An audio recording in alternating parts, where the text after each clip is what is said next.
Hello and welcome to the Breakaway Entrepreneur podcast, where we explore the entrepreneur mindset and the characteristics and traits that lead to success.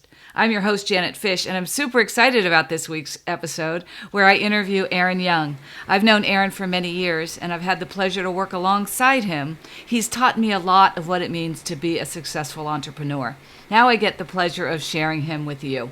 Aaron is a renowned entrepreneur with more than 30 years experience and several multi-million-dollar companies under his belt. Aaron has made it his life's work to arm business owners with success formulas that immediately provide exponential growth and protection. Fully embodying the concept of the unshackled business owner, he inspires others to do the same by empowering them to build strong companies while proactively protecting their dreams. I hope you enjoy our chat. Good afternoon, Aaron Scott Young. How are you this afternoon? Jana, I'm great, and it's a pleasure to be here with you. Okay, so I love you. I have known you for a long time. I've actually done some work with you. And it's interesting because when I decided I was going to do a podcast, which was December, I think you were one of the first persons I called because I knew that you had a podcast and I knew that you knew how to do these things right. And so I called you, the first person I called. I'm like, what should I do? And give me some hints. And so you've always been a great mentor of mine, and I really appreciate that. Oh, thanks. That's an honor to hear that. So you're very special to me. So I'm sure many of my listeners know you, and that's why they're listening to this podcast. But tell us a little bit about you, and obviously you'll go into not just you as the businessman, but you as what you love to do personally. As a guy. So I'm a lifetime entrepreneur. My first company where we actually had a real payroll, I started just before my 19th birthday. So that means I've had 37 years, I'm 56, 37 years of making a payroll every couple weeks. And we've built, I don't know, a whole bunch, over a dozen multi-million-dollar companies in all kinds of different industries. I was one of the first guys in recycling, one of the first guys in cellular. We were in counter trade, which is really barter, but barter with American Airlines and Marriott hotels and stuff like that. We've of course made a big footprint for the last number of years in business services.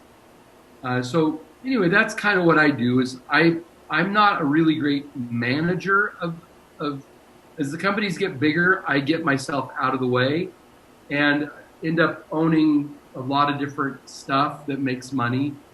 And my podcast, if I can make a shameless plug, is called the Unshackled Owner. And it's all about how to build a business where you're not the key employee, you own it, you're the chairman of the board, but you're not the one showing up at the office every day. And you were just asking me before we started something about another project I'm working on, and I let you know that the company that you really know me most from, I haven't even walked in the door for over 3 years.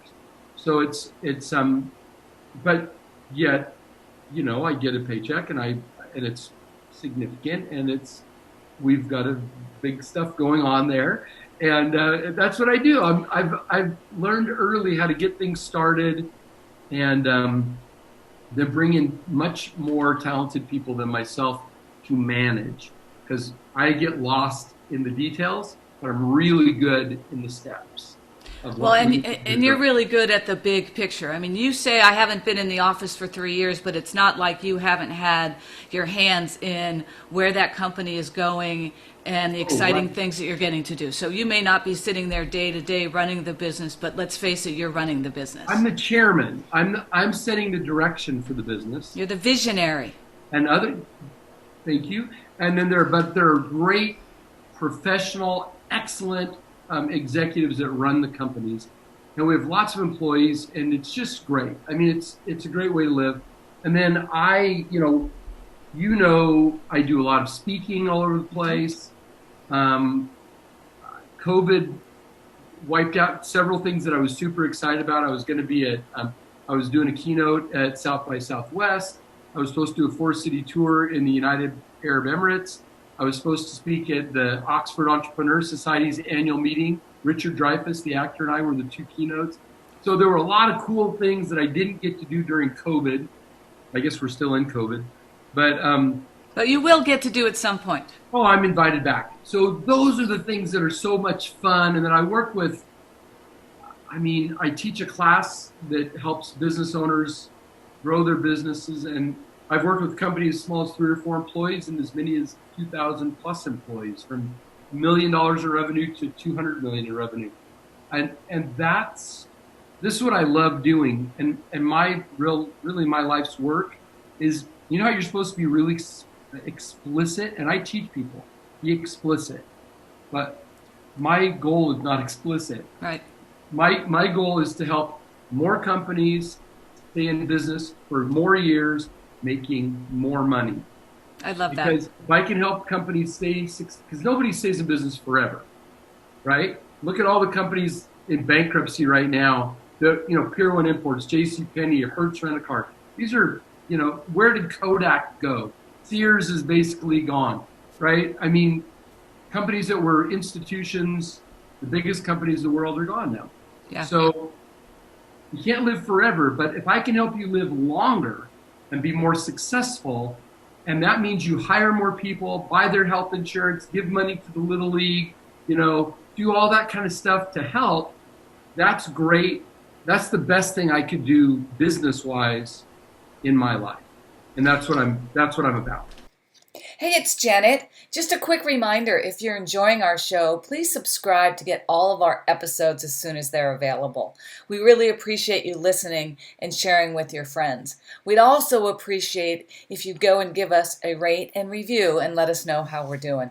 Enjoy the rest of the show. Okay, so you've got the Unshackled Owner. Yeah. And I most of my listeners are not multi-million-dollar companies yet. So I want you to answer this question from the perspective of, I'm a solopreneur, or I've got a couple of employees, I'm making $1 million or maybe not quite that. What would you say, how do you become the unshackled owner, especially when you're not making enough money to go hire 15 people to go do HR for you and to go do sales for you and to go do all of those things? Give us some tips for someone who's doesn't have the gazillion dollars to spend, but how do I unshackle myself from being tied to the company, 8 to 10 or more hours a day? Yeah, well, it's a great question. It's the exact right question. First of all, if you're making $1 million, congratulations, because only 4% of companies ever break $1 million in revenue. So that's fantastic. You're ahead of 96% of everybody else. But if you're making 150,000 or 200,000, here's the people that I see all the time that are kind of what I think you're describing. So let's say that they're a service-oriented company. So maybe they're a coach, or maybe they're an architect, or maybe they're a solo lawyer, or whatever. They're one person that's doing work for money. What we see happen a lot is that people, they start at zero, they start to grow, they go, whoo, we're making some money, hooray. Now I can buy a nicer car. Ooh. Now I can move into a little bit nicer house. Now I can go on a better vacation. And they love that part of the increase in revenue. And not just the revenue, but the discretionary money, the profit. So at some point, though, they go and they're going, man, I'm working a lot to maintain this stuff. I was here, now I'm here, and I'm having to work 10 hours a day instead of 8. I'm having to work on 6 days a week instead of 5 or whatever. And they go, I really want to hire somebody to help me do sales, do online marketing, do technology, build a website, be my assistant, whatever it is. But if I hire somebody and I have to pay them $3,000, $4,000, $5,000 a month, that's money that I've been paying. I'm going to have to go down in order to get them hired, and then I don't know if they'll be any good. Maybe maybe I'll make a bad choice. Maybe I won't know how to train them. Maybe they'll steal my idea, right? You've heard all these things. I've heard them all. You've heard them all. And so people go, I don't want to give up my improved lifestyle in order to get the help I really need. So I'm going to try to figure it out myself I'll try to build my own website. I'll try to figure out my own computer problem. I'll whatever. Then they spend an inordinate amount of time doing something they're ill-equipped to do. Right. And then they get frustrated because they didn't know it was going to be this hard. Well, this is because most people that act like this, and folks, no offense when I say this, except for you're probably going to be offended. Only stupid people do this. Okay? Ignorant at best, stupid at worst. And I'm going to tell you why. You wouldn't go try to drill in your own teeth if you have a cavity, right? You're not going to try to go re-roof your house if you've never done it before. You're not going to go, I don't know, whatever. Do something that you... Surgery on yourself. You think of somebody else. You're going to, do surgery. Yeah. You're not going to do that to yourself. You go, oh, there's somebody who knows how to do it that I need to pay to do this thing for me. Well, that's the same thing we have to do in our businesses. So is the critical mistake going out and buying a better car and a better house and a better this and a better that before I have the money to support the business? I mean, should it be, is the pivot there? I need to invest more in the business so that I can have those things later without the stress? What makes them stupid? That's what I want to know. What makes them stupid to do that? They never get out of startup mode. Okay. They never think beyond startup. I started and now I'm making money. And now the money's mine. A business is separate from the owner. The owner has their life and the business has its life. And we're supposed to nurture and be stewards of the business. But most people who just stay poor their whole life, they struggle constantly, even though they have good ideas. It's because they think that the business is them and they're the business. And everything that they've invested in, buying the laptop, buying the vehicle, buying the equipment, buying the software, this is theirs and not the company's. So if you think of your business more like maybe one of your children, or maybe a dog or something, or an old car that you want to fix up, is you're trying to give of yourself to make this other thing successful, to give it help to grow. And I'll give you an example. During the big recession, it was like somebody just turned off the spigot of money into us. We went down millions and millions of dollars per year. So my business partner and I looked and said, we're far and away the most expensive part of this company, what we take out. So we took 80% pay cuts. We didn't fire one employee. We didn't vogue out on any of our vendors. We paid everybody. We took deep pay cuts, and subsequently both of us ended up short selling our homes and moving into rental. That's a commitment. Because I could have kept my lifestyle for a while by crushing everybody else. Right.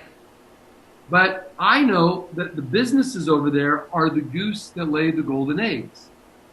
Or the geese that lay the golden eggs. And so if I take care of the goose when things are difficult, and I eat less so the goose can eat more, right? Yep. The goose keeps laying golden eggs. Okay, so let me ask you this, because this podcast is all about that entrepreneurial mindset, right? I mean, that's what this is all about. How do you change your mindset from I am the company and the company is me, to the company is this entity out here and I am the steward of that entity? How do you change that mindset? I think you have to go, besides hiring you. You don't have to hire me to do it. I just told you to do it. It's just change the way you look at it. Okay. Because if you're like my wife, let me give you an example. My wife is a very, very successful executive coach. She makes about $250,000 a year. It's her and an assistant, and that's it. And she's trading time for money. She has clients, they pay her X, She puts in the time. It's a lifestyle business. If she doesn't meet with the clients, she's not getting paid. Right? Mm-hmm. That's fine. There's nothing wrong with that. Hooray. She's super good at what she does, and she loves it. If you want a lifestyle business, just know that you will always be chained to whatever your commitments are. And there's nothing wrong with that. Nothing wrong with it. I'm not built that way. I look at things differently. When I was a little boy, there was a quote that I read. I mean, this is maybe 5th grade. And it said, if you have a difficult task, give it to a lazy man. He'll find an easier way to do it. I love that. That's me. That's me. People come to me with these things and they're like, I don't know what I'm going to do. And I'm like, well, hold on. Let's just look at it. They see the jungle, right? They see all the predators, the vines, the rivers, the chasms. That's what they see. I see the end. I see where to go. And I'm like, okay, you're here fighting all this mess. And I'm going, well, if we do this, this, and this, we'll get to the end. And we don't have to do all this other junk. That's my brain. And there's a lot of things I'm not good at. That's what I am good at. And what I've learned over all of these years, because that company I started at 19, I sold that company and made a pretty good profit on it and started the next company. I used to start new things. Now I buy stuff. I buy companies now. But I learned early that I'm not the good manager. I'm not the good accountant. I'm not the good technology person. So I should never do it. Just That's like a great lesson. I'm not a dentist. You know, I'm not a home builder. I'm not a pot grower. That's not me. Or a pot grower. I thought you were going to say a pot grower. No, I'm not a pot grower, but it's legal here where I live in Washington. It's legal here too. So basically all I'm saying is the people go, oh, well, that's easy for you to say. You know, you've got money. And I say to them, as long as that's your attitude, you will always struggle. Mm-hmm. You will always, always struggle. So it's attitude, it's simplify, it's rely on other people. I mean, go to people like you and like me who are coaches and well, I'm not a coach. Well, you have coached. I coach for like one day. I'm $25,000 for a day. That's still coaching. Okay, but I don't take clients. So nobody that's listening, I don't take clients. But here's the thing. Mark Cuban, who's on Shark Tank now, he owns the Dallas Mavericks, he's a billionaire. He tells the story of trying to invest money into one of his early businesses, and he had staff, and he was trying to push this rock up the hill, and he couldn't pay himself. So he would go to McDonald's, and he couldn't afford to buy a cheeseburger, so he would grab some ketchup packets and squeeze them into his mouth. So he had some sustenance for free. This is the difference between being the steward of something you want to grow and being just the consumer sucking all the life out of the business. So I love that. I love that because one of the things that I love to talk about on this podcast, because I rarely bring people. Well, I've never brought anybody on the podcast who said, and I don't know anybody who said, I started a business and then, 2 years later it was a multi-million-dollar business and then it was, blah, blah, and I sold. It's all about failure and how you get up from that, right? Or I will say challenges and how you get up. But I believe it's failure too. And I know you have some great stories about your journey. And that's I didn't know that about Mark Cuban, but that just makes me, makes me appreciate him more and respect him more because, like I said, you got to do what you got to do to keep the business going, and you don't spend all the money on a new car. So maybe you could share some of your challenges and the things that you've experienced in your life that made you the guy you are today? Okay, so if I want to tell my bio in a beautiful way, like I say, I started my first company at 19. I sold it at 22 and started another company and ended up with multiple stores.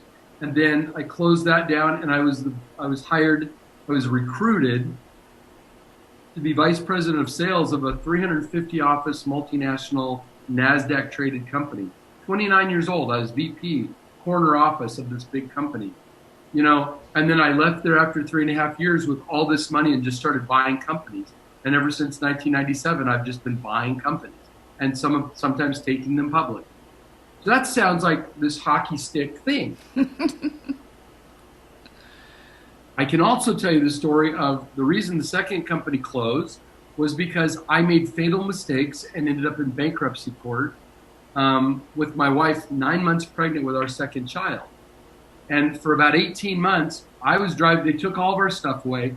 I got this piece of junk, 400,000 mile Ford Taurus that I was driving, and she had this hoopty little Hyundai that we couldn't fix the starter, so she had to park on a hill with 2 car seats in the back seat.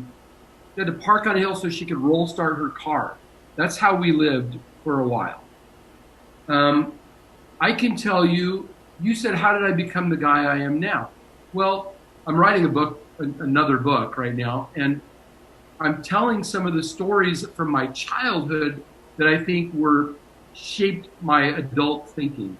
One of them was when I was about 2.5 years old, I had a degenerative bone disease, and my hip bones were deteriorating, and I had to be in leg braces and so on, and a bar between my shoes, trying to put these special shoes and these braces to try to keep blood flow. And the doctor told my mother, listen, he's going to probably end up in a wheelchair. So he may not be able to walk, but only you can make him into a cripple. And my young mother's like, what do you, so she was maybe 21 years old when she's hearing, 22 years old when she's hearing this. She goes, what do you mean? He says, he's going to struggle with these braces, and he's going to cry, and you're going to want to pick him up and baby him and take care of him. But he has to learn how to get up and walk, stand up, move around, clean up his toys, go to the bathroom. He has to learn how to do it. And if you don't let him learn, he'll be a cripple.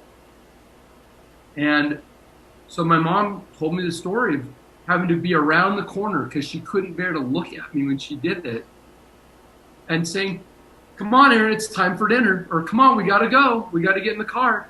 And I'm crying, Mom, Mom. But what did I learn from it? I learned that sometimes you have to do it yourself. I also learned I can do it myself, right? And I can tell you a lot of stories with it, but you can buy the book. The point is, you talked about challenges or struggles or failures a minute ago, and I completely agree with that. When things are going smoothly, we learn very little. Yeah. When we have to overcome a challenge, we learn a tremendous amount. I got sucked into a legal battle. You know this story. Mm-hmm. I got sucked into a legal battle about a guy that was one of our clients. I'd stopped working with the guy 3 years almost before we stopped. The FBI came. I answered all their questions thinking I was doing the right thing. 4 months later, I get indicted on conspiracy charges. No overt acts, just I knew or should have known what he allegedly had done. Well, that's the stupidest thing I'd ever heard. How could I be responsible for some of that stuff I had no knowledge of? We spent 3.5 years and over $2 million in legal fees fighting this conspiracy charge, my business partner and I, and finally just gave up and went to prison. So I've been to federal prison. And I'm not asking anybody to say, oh, poor baby, because in order to get out of the sentencing guidelines, 12 to 15 years of what they were alleging, I had to find something to plead guilty to. And even though the judge was like, wait a minute, are you sure you want to plead guilty to that? Because my lawyer even said, that's so thin, they're never going to accept it. But I pled guilty to helping somebody cheat on their taxes by giving them a phone number to buy a product that was completely legal to buy, but they inappropriately deducted it. I never knew it until I found it in the discovery material. But I pled guilty to aiding and assisting in filing a false tax return for this other customer simply by giving the guy a phone number. I didn't benefit from it, but I said I helped them, and they said, okay, and they let me go to prison for 14 months and 1 week. They let you go to prison. Well, and so it's interesting because you say, oh, poor Aaron, because I know the story. And I'm not asking for anybody's sympathy. And I know that. But what I would say to that is that experience has crafted who you are. And I would submit to you, you wouldn't be the person that you are without that experience. Like, it is those things that you have to crawl through that make you much better. I don't know if you wouldn't be the person that you are, but I just think that, and you went to prison for 14 months and a week, right? I mean, this wasn't like a week in the sports, jail. Yeah, in the sports. No. What do they call that? Those executive prisons or whatever. I mean, this was a serious thing, and I know that you've got a number of those stories, and that's what makes you. I think that's what makes you just the guy that you are, because you've been able to push through those things. The thing is, people have asked me how I dealt with that emotionally, and the conclusion, the story that I've told myself is my life is so fantastic that in order to grow, there have to be challenges that are big enough to make me become a new kind of person, a different guy. And no matter what we do in business, if you're trying to go from a $100,000 company to $1 million company, you have to become a different person to do that. You have got to learn new skills. You've got to get new perspectives to grow at 10x. And to go from $1 million to $10 million, you're going to become a wildly different. You may have the same values, the same standards, but you're going to not be the person who is making 100,000. You have to learn stuff. Well, and I think what you just said is so profound, because there's so many people out there that are grinding it, and they shy away from the challenges. Like, because none of us really, like, I don't really want to be in pain. But I actually love a challenge. But I don't love a challenge that's bigger than I love. But my point is, and what you said, I think you said that's so profound, is in order to get to that next level, you have to seek out those challenges. I mean, oftentimes they'll come to you, and I'm sure there's a million people sitting out there listening to this podcast who said, I'm a hairdresser and my business has been shut down. I don't need to look for bigger challenges than that. But I love what you said, because you've got to become a different person, and you got to seek, as you said, I wanted to seek out challenges big enough for me to get to be that next person. Yeah, I've never thought of it like that, and that's brilliant. I never wanted to go to prison, but if you stay static, your experience will stay static or decline, because the world is ever evolving. And so we've got to be, and then sometimes I was talking to somebody that works for me recently, and they said something very profound to me. They said about me, and they said, you know, you're really easy to work with, but sometimes it feels like almost a little insulting, because, you know, I'll do something pretty significant, I'll accomplish it, and you will say, great job, or, oh my gosh, good for you. But you also will say, now, what about this? And I said, you know, you're right, and I can totally understand why that would be hurtful, or there's not enough celebration. I said, just so you understand how I look at things, I'm seeing things 4, 5, 6 steps ahead. And so once this is done, I know that all these other things still have to happen yet to get to where we're going. And so I will spend more time, I'll give this moment its due and say, yay, hooray. But then the next day, you can count on me saying, Now, that's done. Here's what needs to happen now. Yeah. And, but they were surprised when I said, I can't help it. My brain is not in the day-to-day work, which is where they are. I'm not in the day-to-day work. I'm the scout out in front of the wagon train looking at what we need to do over the next, 50 miles, right? Or 10 miles. And so, for one thing, it was good for me to have that conversation because it taught me a lesson of how to communicate better and how to be a better leader. If I didn't hear it and I just continued to, say good for you, but that's going to be discouraging. I'm 56 years old. I want to learn that. That's like somebody gives me a little gold coin when they tell me that, because then I learn how to be better. And then maybe next time I'm a slightly different person. But if we never seek out that input, if we never listen to other people, if we never ask the hard questions where we may be cast in a less than beautiful light, how are we going to advance? Absolutely. How are we going to get better? Yeah.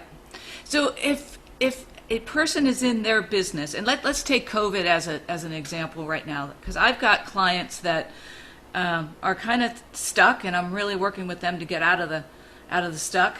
But even without COVID, what's your advice for someone who's moving along, doing their thing, mediocre success, but really wants to get to the next level? What do they do? I mean, I get the change your mindset, because that's what this is all about, and I'm totally about that. But like, what do you suggest they do? Do they go read something? Do they go on your website and check out what do you do to get into massive action to get to where you want to go? First of all, it's going to be different in every circumstance, right? But let me say this first. So I meet lots of individuals who are kind of what you just described, especially when I go speak, right? I mean, a lot of people, they're slogging it out, they're trying really hard, and they can't understand why. I'm making $4,000 a month, $3,000 a month, but I know that next year I'm going to be making $4 million a year. Well, that's, for almost all of them, fantasy land, right? And they think because they're using the law of attraction to see it, that it's going to happen. Well, it's probably not going to happen. The biggest problem that I see is that people decide to go do something they want to do, right? I am going to follow my passion, and I'm going to go do something that I'm excited to go do. And I want everybody to buy it because I've decided it's valuable. That is almost always sophomoric. It's foolishness. The fact that you think it's cool doesn't mean that anybody else thinks it's cool. If you want to get rich, if you want to have success, you find out what do people want, and then you get that for them. That's what you do. You find a felt need in the marketplace that you can fill based on your skill set, based on your access to resources, based on your whatever, and you do that. And people go, well, that's not my passion. And I'm like, so what? Who cares? I've had so many of those same conversations, I can't even tell you. Who cares? If you look behind me, horse, guy on a horse. This is my dad, cowboy. Tractor, let me see, where's my finger? Tractor, right? Okay, horse. Okay, what do you think my passion is? Tractors, no horses. I breed horses. I just got back from 5 days up in the mountains, with a buddy of mine, going deep away from no humans. We saw nobody, right? Let me tell you what, you can't make money with horses for the most part. You can just lose money with horses. Find something the market wants and then get passionate about the results that giving it to the market produces. So one of the richest guys I've ever had lunch with, worth personally worth $2.2 billion, companies over $25 billion. I said, tell me how you made your billions. And he said, I made braces that didn't hurt people's teeth. Now, boy, it's hard to be passionate about that. Well, we can go on and on. Here's the point. The point is, that wasn't what he likes to tinker and invent. He was an engineer and he went to dental school. All right? And then he went to orthodontic school and he got in there. He's like, the way they're doing this doesn't make any sense. You don't need to do this with these wires and stuff. It doesn't have to be like that because you need very little pressure on those teeth to get them to move. So he devised a different method that didn't hurt, and he became a billionaire. There was a show back in the 80s, a movie called Down and Out in Beverly Hills. Remember that? Uh-huh. And it was about a guy who had a Rolls Royce and lived in this gorgeous home and had all the lavish stuff. Well, he made wire hangers for dry cleaners. That's how he made his money. There's nothing sexy about making dry cleaner wire hangers. One of my companies that does incredibly well does corporate minutes and resolutions and files, LLCs. It's very dull, very dull. But we have tens and tens and tens of thousands of clients, and we protect them from lawsuits. We help them get contracts. We make sure that things go right with their business on that fundamental level. We do it on a big scale. Well, I'm not passionate about minutes and resolutions, but I'm very passionate about somebody that says, a guy comes into me and he's all crippled up on crutches and his body's all bent and broken. He says, I'm sure you don't remember me, but I've been your client for several years. And I got into a car accident, and it was a really bad accident, and I caused the accident. I was at fault. And they sued us, and of course they got all the insurance money, but they got our home and our boat and our vacation house and our savings and the college money for the kids. They took everything. And I was at fault, and I ended up like this from that wreck. But they couldn't take my business because I'd separated it. I'd followed the rules. He said, conservatively, your one little service, $80 a month, has saved me millions of dollars. And I can rent a place to live, and I can feed my family and all that because of you. Do you think I get passionate about that kind of story? You bet. Yeah. When a woman ran up to me in Indianapolis and threw her arms around me, I don't even know who this woman is, gives me this big hug. I said, hi, She's like, Aaron, I had to tell you. And I said, what? I'm like, who is this? And she says, I became your client 4 years or 5 years ago. And I'm using your corporate bail service, and it's great.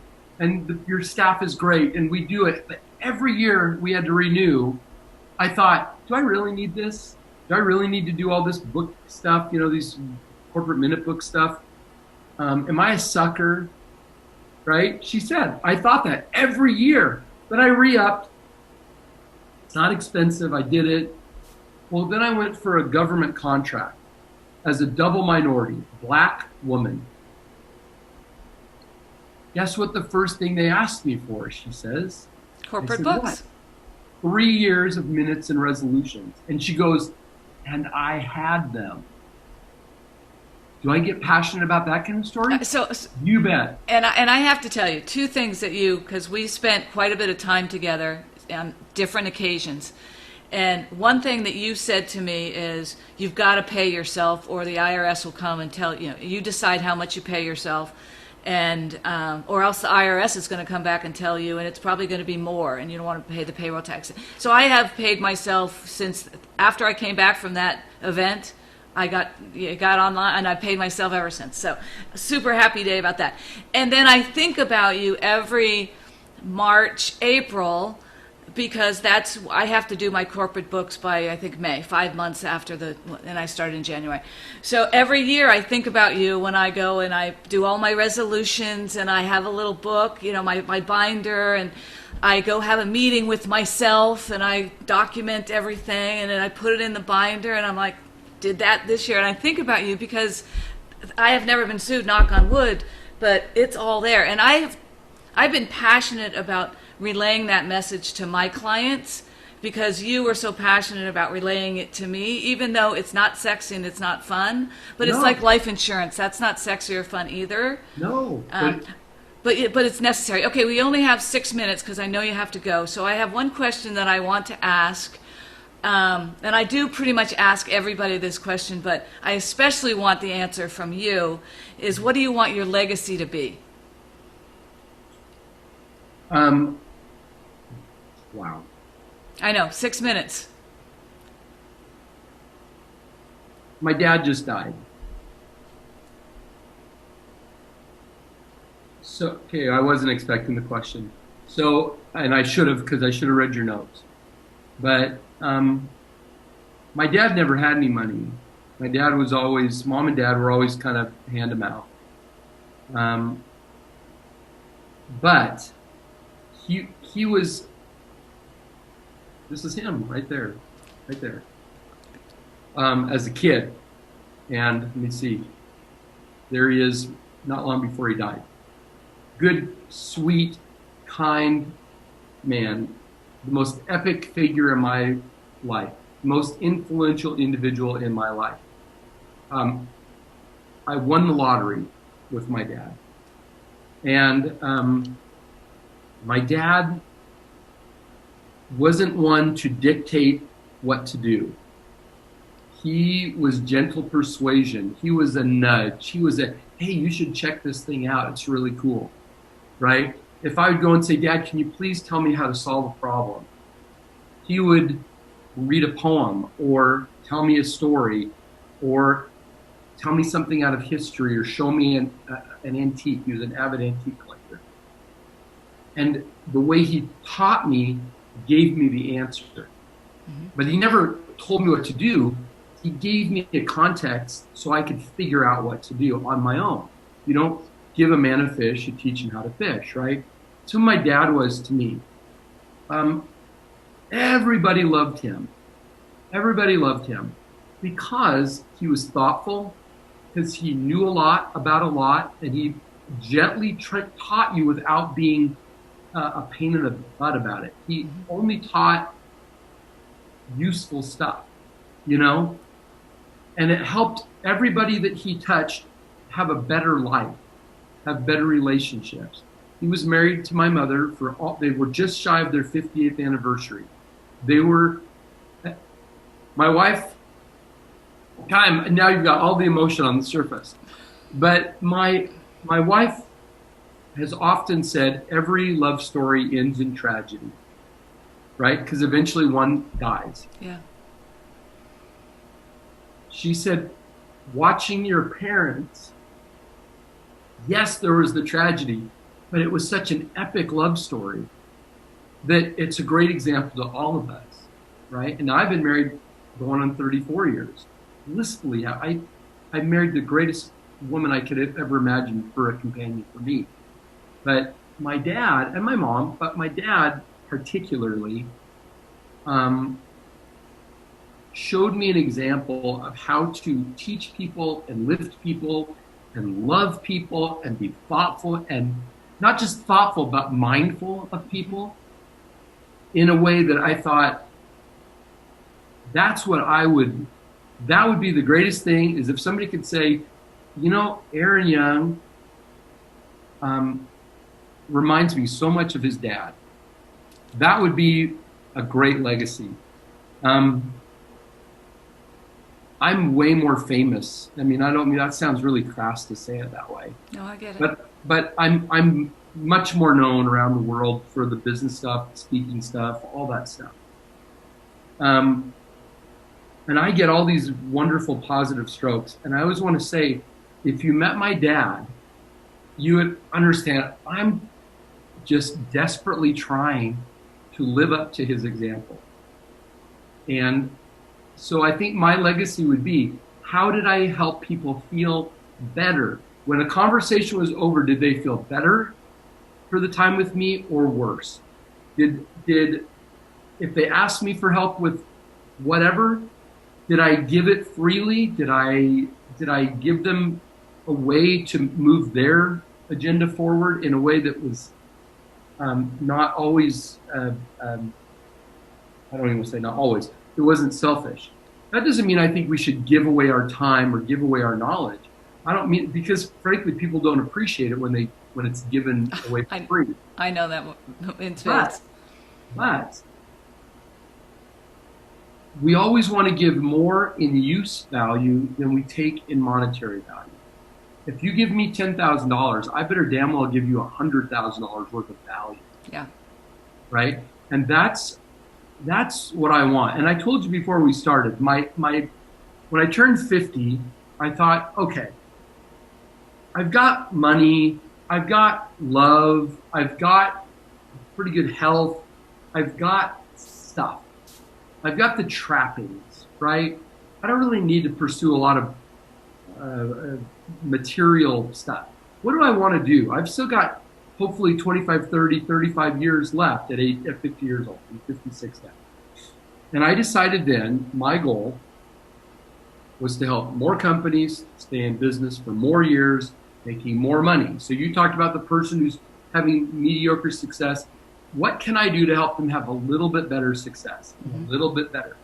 And I may not take them from here to here, but if I can take them here to here, and then they can get their legs under them, that's good. And maybe when they get here, they'll learn and they'll go, okay, now I'm ready to take another step. Yep. And that's why I wrote this I've written a number of books, but I wrote this little dinky small book with great big text, right? Called The Critical 20. And you can't even buy it on Amazon. Maybe you can leave my email address or something. We can send a link. I give them out sometimes when I go speak. I don't sell them right now. I give them away, or if I'm doing a book signing, this is the book I give away. Because this Critical 20 is, in my opinion, the 20 steps that it takes to grow a company. From, is your idea any good, all the way to when to replace yourself, when to step out of the way.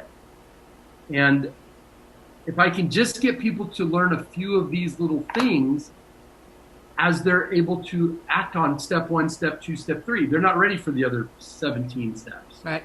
But if they can just do that, they're going to make progress. If they make progress, they'll probably forget they even learned it from me. I don't care. I don't need it. I don't need any pat on the back. Right. We can make the world a better place if we help people make a little more progress. Give them a little bit of a leg up. Don't hide the secret sauce. Share the secret sauce. Right? The world is plenty big for all of us to be as successful as we desire to be. I agree. And I'll tell you, people say, "Oh, I want $1 million." Well, but for what? Yeah. Yeah. The money is, all the money does is magnify whatever you are as a human being. So if you're a jerk, if you have $1 million, you're just going to be a bigger jerk. If you are a saint, you're going to be a better saint. If you're a giver, you're going to give more. If you're a hoarder, you're going to be like Scrooge and hoard more. Absolutely. All right, so I'm going to stop you there because I know we've gone over the 6 minutes. I'm sorry. No, I know that you've got to go. So I've got one more thing I want to say. Then I'm going to stop. I just love you, and I appreciate you asked me such a poignant question that is really on my mind right now. Well, I want to address that. So when we're done, I have one more question offline. So once I say this, then I'm going to stop the recording. But I want you to stay on for a little bit after that. So we were talking about your legacy, and I want to just honor and say that today you were your dad to me. And let me say why. Because you just came back from dealing with all of that, not even 2 weeks ago, right?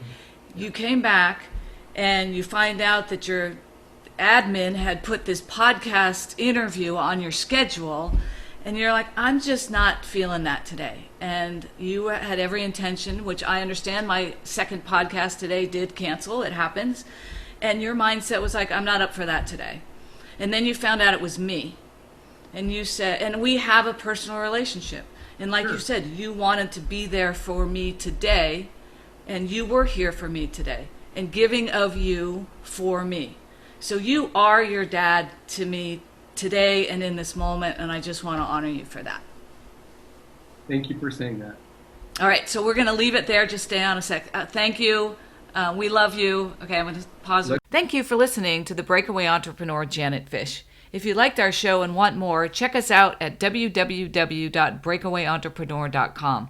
If you have any questions, please email them to me at coach@breakawaybusinesscoaching.com. I've already received a number of questions, so I'll be answering them in an upcoming episode. In the meantime, check out my episode number 27, where I previously did a Q&A. Join us next week when we'll be talking to another entrepreneur sharing their journey to success. Subscribe to make sure you get our next episode as soon as it's available. Until then, make it a great day.